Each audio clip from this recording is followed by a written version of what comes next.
বাংলা জুড়ে যে হুমায়ুন কবিরের আমজনতা উন্নয়ন পার্টিতে যোগদানের যে হিড়িক ছিল, আজকে একদম ভোটের লাস্ট মুহূর্তে মনোনয়ন শুরু হতে চলেছে এমন সময় শাসক দলের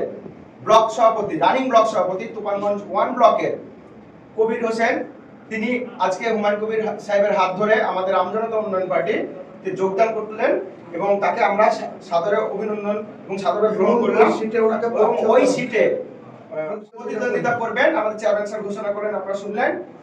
হুমায়ুন কবির জিন্দাবাদ জিন্দাবাদ জিন্দাবাদ, হুমায়ুন সাহেব জিন্দাবাদ জিন্দাবাদ জিন্দাবাদ, আমজনতা উন্নয়ন পার্টি জিন্দাবাদ জিন্দাবাদ জিন্দাবাদ, আমজনতা উন্নয়ন পার্টি জিন্দাবাদ জিন্দাবাদ জিন্দাবাদ, হুমায়ুন সাহেব জিন্দাবাদ জিন্দাবাদ জিন্দাবাদ। সেই সঙ্গে আরেকজন আমাদের এখানে উপস্থিত হয়েছেন, আমাদের আলিপুরদুয়ার থেকে আব্দুল লতিফ চৌধুরী সাহেব, আলিপুরদুয়ারের 12 নম্বর জেনারেল সিট থেকে ওনাকেও আমাদের আমজনতা উন্নয়ন পার্টির পক্ষ থেকে প্রতিদ্বন্দ্বিতা করার সুযোগ দেওয়া হচ্ছে এবং